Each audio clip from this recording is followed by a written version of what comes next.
So today we're going to be talking about the plight of the scapegoated child in a narcissistic family system.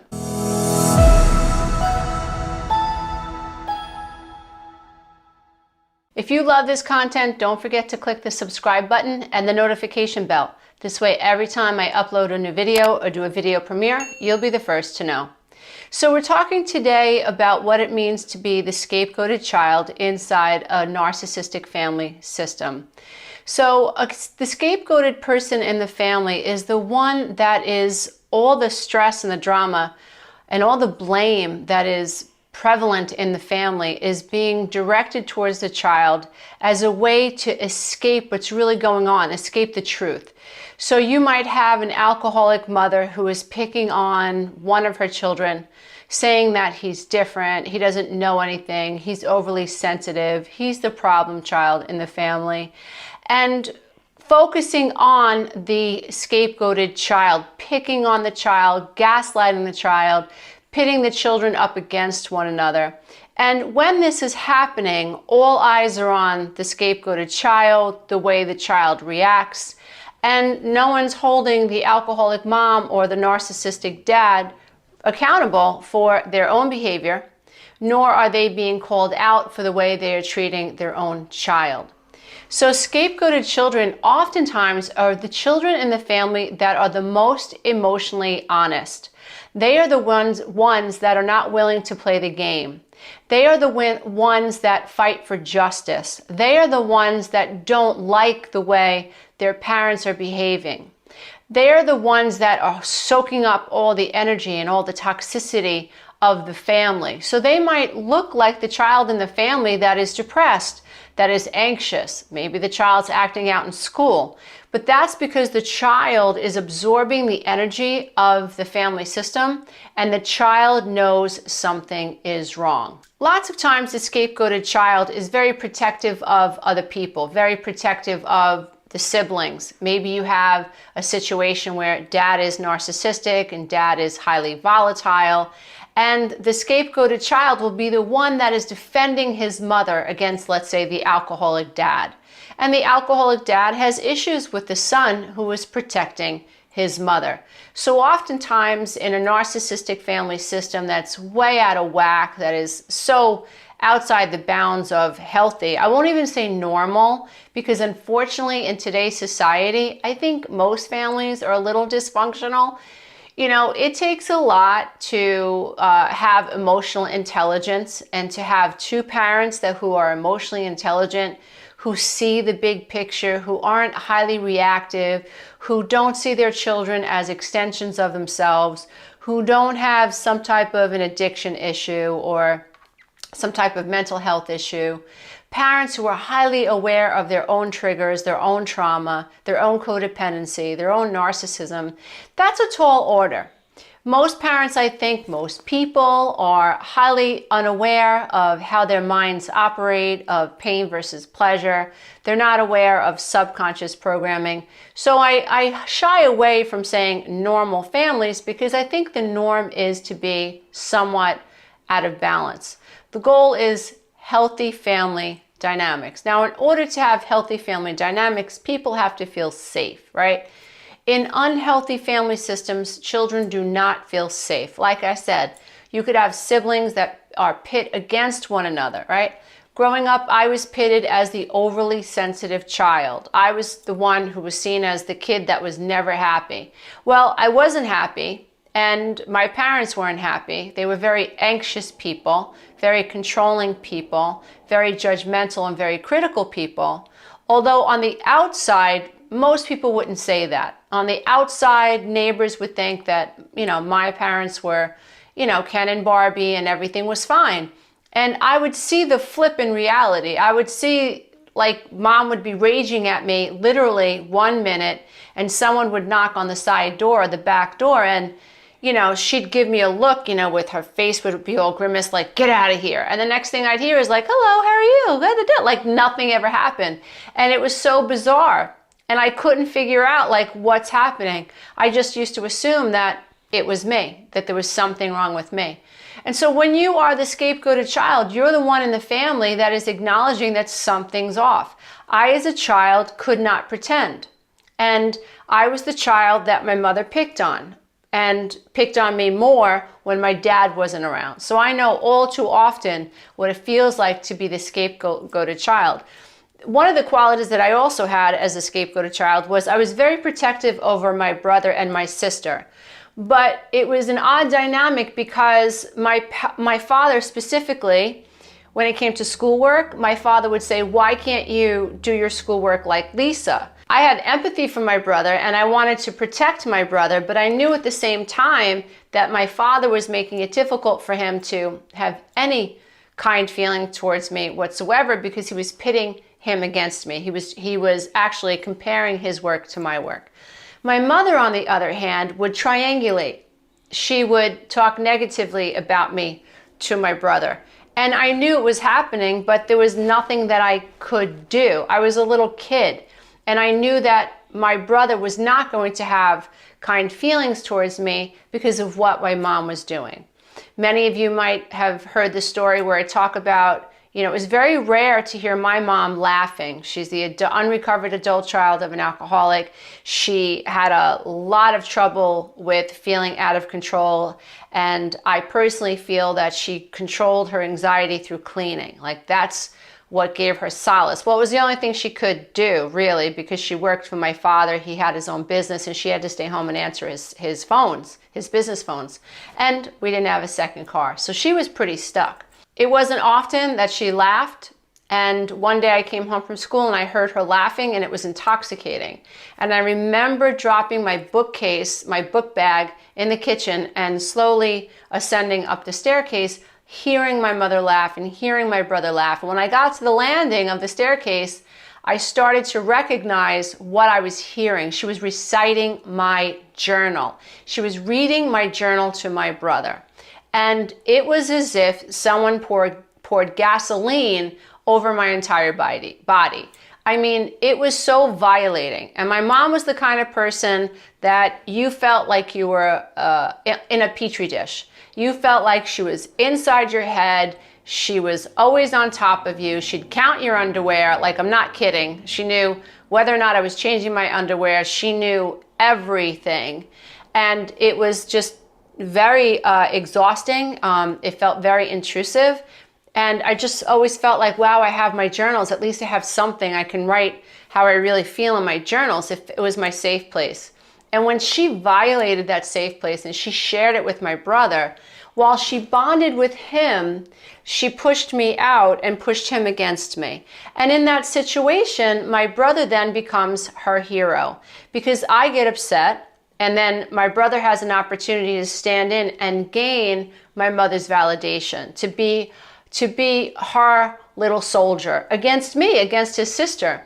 This is very common in narcissistic families and dysfunctional families where the siblings don't even have a chance to get along with one another because there's an imbalance of power and authority is being abused, and the children in the family have no shot at getting along because the narcissistic parent, the immature parent, emotionally immature parent, is going out of their way to create distance between the siblings for their own ego. You see this all the time, right? I know of one family where there was problems between the husband and the wife, and it was like the wife took one child and the husband took the other child, literally under their wings. There was a third child that felt invisible, was feeling all this anxiety. And it just became a complete mess where the mother was poisoning the one child against her father, and the mother was also moving one of the other daughters away from her, so pitting child A against child B. So dad steps in and says, oh, I have to take care of child B because I see what she's doing with child A and child B. And it's just totally dysfunctional. And we're not talking about it. We're not clearing the air, and no one's being held accountable. So the thing with being the scapegoated child in a narcissistic family is you're the one that's willing to confront what's going on. And so that makes you a target because you are not towing the line. You are not pretending everything's okay.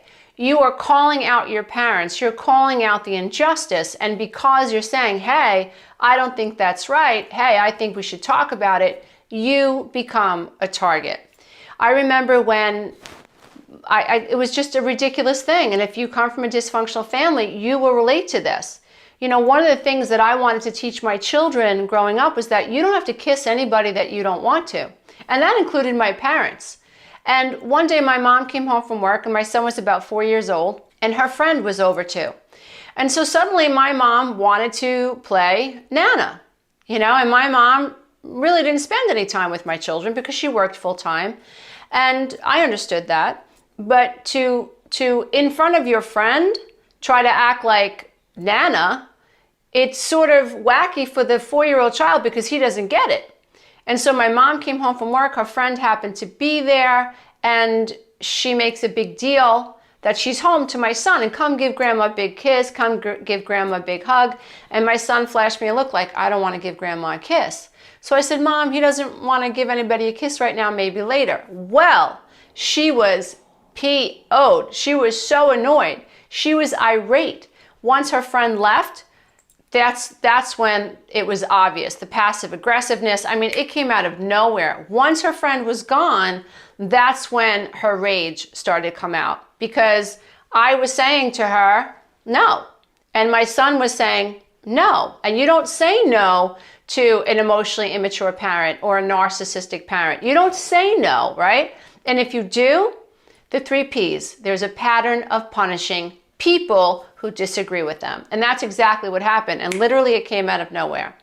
And she's banging the cabinets and she's getting all nasty under her breath. And I start to go into my trauma response. And my father kicked me out.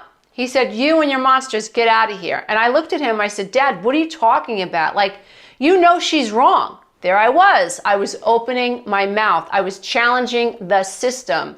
I was saying, hey, buddy, you know this is uncalled for. You know this reaction is ridiculous. You know that she shouldn't be behaving this way. And you're kicking me out of your house. And you know what he said? He said, I have to live with her. Go home. He called my kids monsters. I can guarantee you they weren't monsters. And this is not some delusional mommy talking. My kids were not monsters. But here I was confronting the family system. And so about a week later, my dad shows up with the pie on a Sunday afternoon. And I'm just like, what the heck is going on? And this is typical of scapegoated children. They're similar in that they're like, oh no, there's an elephant in the room and we have to talk about it. And that's why you become a target, because you are the one saying, what's wrong with you to your sister? What's wrong with you to your brother? You know this is wrong. You know what she's doing. You know she's drinking. You know he's having an affair. You know that they stole money from Uncle Jack. You know that they're doing this, and yet you're acting like they're not. What are you doing? So the scapegoated child in lots of cases will be the sibling that is challenging the norm, and that's why you get punished, right? And so my dad shows up with a pie, and I remember looking across the street like, no phone call, no apology. You're just gonna show up like nothing happened? I'm sorry, but I'm not made that way. Like, it does not compute.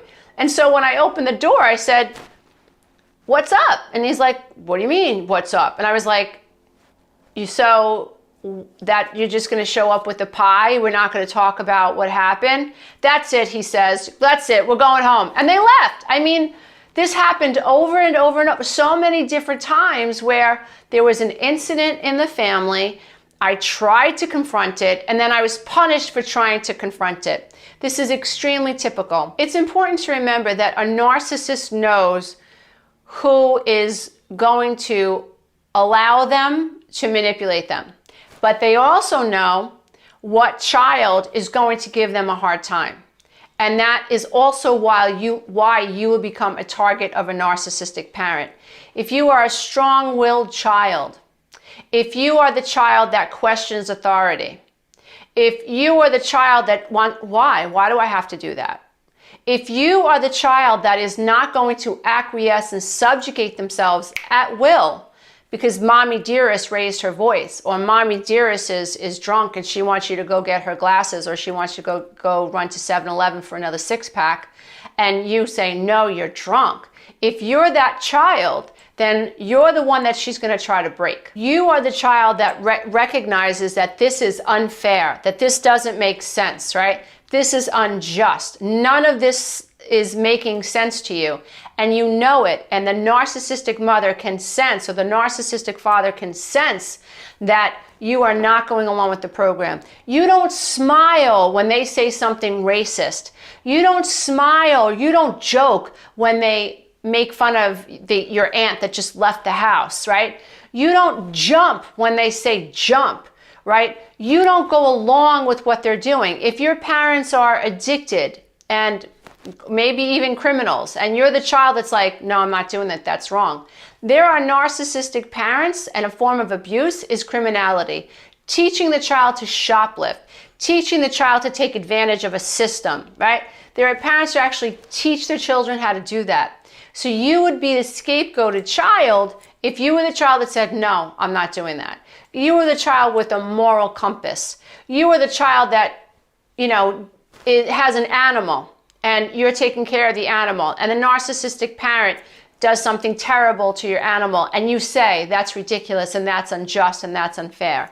So you are the child that is saying, this is not right, right? You are the one challenging them, and that is one of the reasons you would become a target, because you are not tolerating what the family is doing. So dad takes you out for a ride and he starts talking to you about having an affair with the lady down the block, and you go, Dad, I don't want to hear this, you will be a target. In my situation, as my mom, many of you know that my mom had a couple of strokes, one major stroke, one Mother's Day, after my father just cursed her out for having an accident because she had had a stroke prior. And she was becoming a little bit incontinent. She had an accident in church, and he was irate.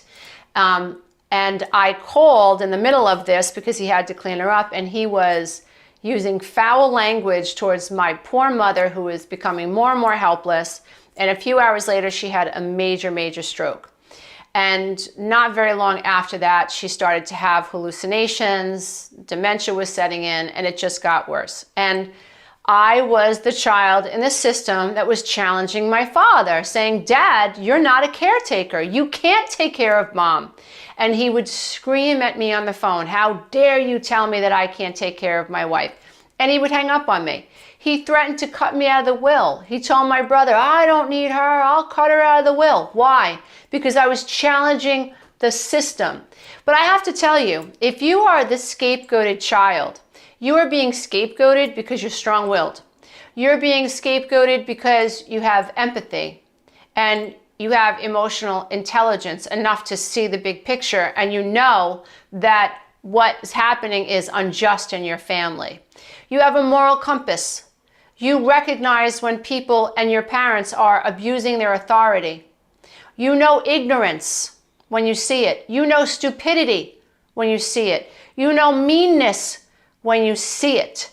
You know criminality when you see it. You know projection when you see it. You know when your mother is treating you unfairly and you say something, or you just simply don't go along with the program, right? Your mother has a number of faces, right? How many of us can relate to this? I used to say my mother has 3 faces, right? So she had a face with me, she had a face with my father, and then she had a face for her friends. I mean, it was scary, right? And it was very unsettling as a child. But my mother would expect me to go along with her ups and downs and her cues. So if she was screaming at me and my father came home, I was supposed to pretend that she just wasn't screaming at me, and I couldn't do that. If my father was up, right, and 5 minutes before I was down, I was expected to be up because my father was up. And if you didn't mirror back this I'm a happy dad, look at me, back to him, he was upset. So the scapegoated child is a child that doesn't do the yo-yo very, very well. And then there are children, I can tell you that between my sister and my brother, they were so hypervigilant and so attuned to my mother and my father that If my mother was up, they were up. If my mother was down, they were down. They just mirrored everything that she did.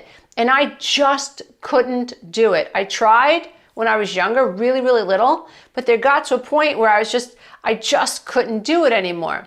I remember another time, which was terrible, another time where I was invited to a neighbor's pool and my sister and brother weren't around, which was rare. I didn't have a lot of friends growing up, so the fact that I was invited to a neighbor's pool without my siblings was pretty cool, having a good time in the summer. And my mom called my neighbor up and said, send Lisa home because my mother's friend stopped by with 6 of her children.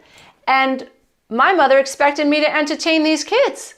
And so I'm not a puppet, right? But my brother and my sister probably would have been a puppet. My mother and I didn't get along. She knew that I didn't want to be there with her friend and all their kids in our pool. And when she called me up, I was about 10 years old, and she said, look, Lisa, all very, very happy, which was not the norm. Lisa, look, Betty's here, and these are her children. And I was like, what's she smoking? Like, suddenly you're my friend? You like me, lady? And she said, say hello. So I said, hello, and I walked out. I went out the front door, and I started walking towards the neighbor's house again. And my mother was ticked off, ran through the house, grabbed an Avon brush and held me with one arm and hit me outside the house with this Avon brush. It actually broke. So I was being punished because I wasn't going along with the program. Now, some people will say, you were 10, you were rude. And I would agree. I absolutely was 10 and I absolutely was rude in the moment. But pan out. Can I get an amen? Can we pan out? Can we see the big picture? My mother couldn't stand me. My mother didn't want me around. The only thing that felt right was getting out of her vicinity so she didn't have to look at me. Being out of the house, being across the street in someone else's pool so she could have the house to herself is what I thought she wanted me to do. Calling me up, acting like my friend, Susie Sunshine. Hi, Lisa, look who's here. Did not compute. I was very confused. And so, I'm supposed to act like I'm happy to see you and your friends. You can't stand me. It was such a weird thing. But I got punished because, again, I didn't make her look good in front of her friends, right? So a more mature, a more emotionally intelligent parent would have handled that completely differently. And I would dare say that an emotionally intelligent parent wouldn't be hot and cold, wouldn't be scapegoating their child. You know, my mother did things like, if I remember trying to help her do the laundry and she made fun of me because I didn't know how to, I was like 10, maybe 11. I didn't know how to fold a fitted sheet. And it was a big deal. Look, Lisa doesn't know how to fold a fitted sheet. Oh my God, look. And it was mean. You know, people say, oh, she was just joking around. No. You know, if you have a mom that does this to you, someone from the outside will say, oh, you're being dramatic. But you know, you live with it. She's your mother. She's not their mother. Day in and day out, you hear the digs. You hear the ways she tries to make you feel bad about yourself. You feel it, and it's really, really confusing. Now, so you're strong-willed, you're empathetic, you have a moral compass, you recognize things that are unfair, that things that are unjust, and you're very uncomfortable with it. You're very emotionally intelligent. Sometimes, you know, in my case, I was depressed as a kid. I had anxiety as a kid. Well, I was inside a system that was very sick and I was aware of it and nobody was doing anything to fix it. And worse, it seemed like I was being blamed or I was being gaslit. It was like, no, you're just crazy. We're fine. You're just crazy, you know? And so, yeah, being gaslit as a little kid does a lot of damage. There's a lot of complex PTSD, a lot of anxiety, like I said, a lot of depression. Some of the ways that I coped was I counted, I memorized license plates, I would pull hair out of my head, I would write stories, I would imagine, I would have deep fantasies in my head about being rescued.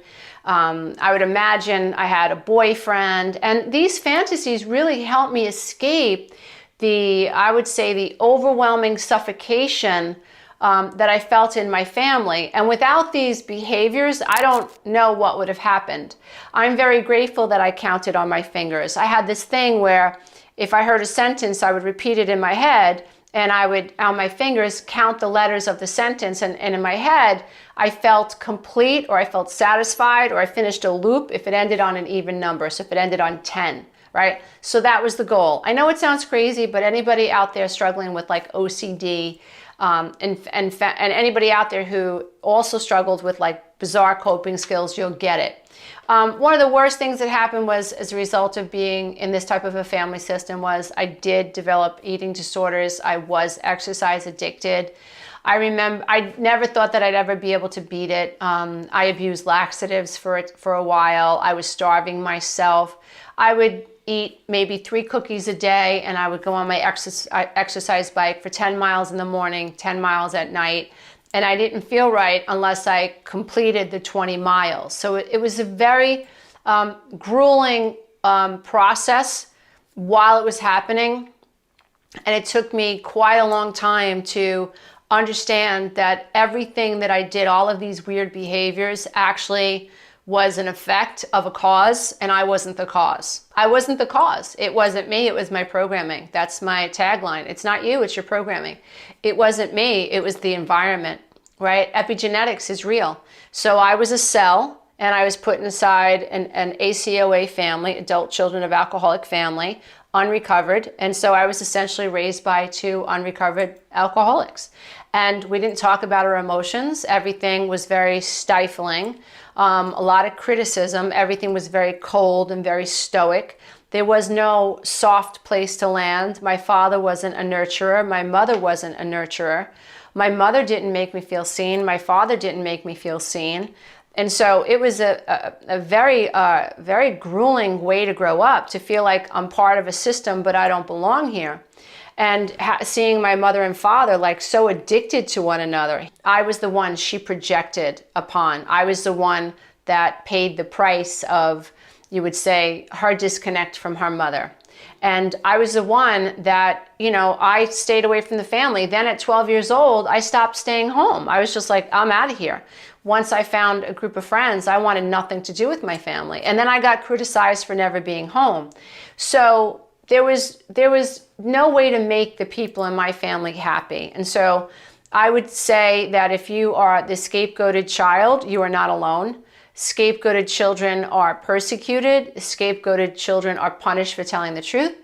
Scapegoated children are punished for not going along with the program. Scapegoated children are punished for not laughing when their parents do something obnoxious, right? Because when you laugh, it's like you agree with your family. And then when you don't laugh and you hold back, it's like, oh my God, you're shining a light on the fact that they're out of their minds, right?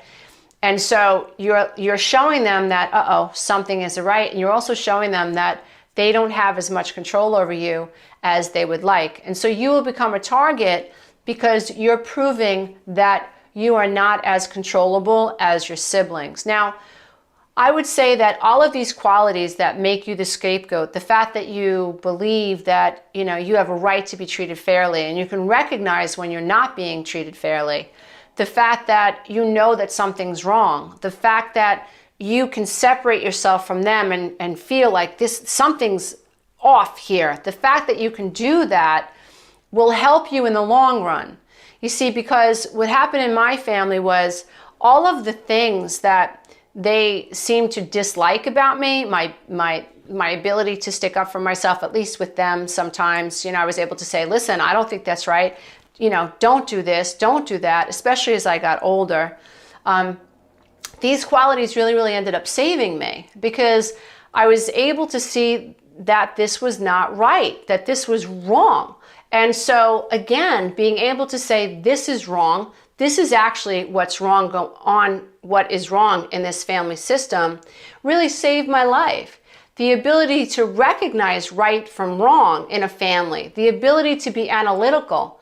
The matrix is not outside of us, the matrix is inside of us, right? So the fact that I, as a kid, was emotionally honest, right? I could feel like there was something wrong, something was off, whereas my sister and my brother just kind of acclimated to what was going on.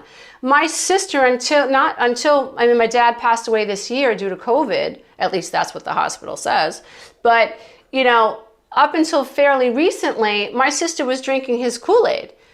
now she's saying like, wow, now I see the narcissistic symptoms in dad. Like, but before then, she was the golden child, right? So she lived with them. She got the house when they passed away, and he kept her close and he would compliment her, right? Me, I was put, like Lisa, the big mouth. Oh, get her out of here, And so because I was always seen as that child, it was so much easier for me to heal from the family dysfunction. My brother was very much my mother's golden child, right? And so she protected him and he protected her. But because I was the scapegoated child, I was the one I was able to escape. So to anybody out there who feels like the scapegoated child inside a narcissistic family, don't give up, right? Learn about codependency because you will develop codependent patterns. You will become a fawner if you're not careful. You will be someone who freezes. You might begin to subjugate your needs for the sake of your family. I suggest that you don't do that. I suggest that you honor yourself, you look within, you recognize this as a dysfunctional family, learn everything you can about the narcissistic family, because if you are the scapegoat, you are the one that's telling the truth, and the members of your family that are under the spell of the narcissist and are afraid to go up against mommy dearest or papa dearest, they will turn on you too.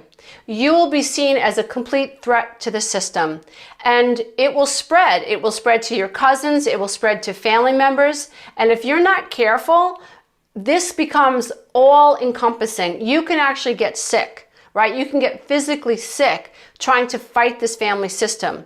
I think the best thing for you to do is to accept what you cannot change and to honor yourself. Find your own tribe.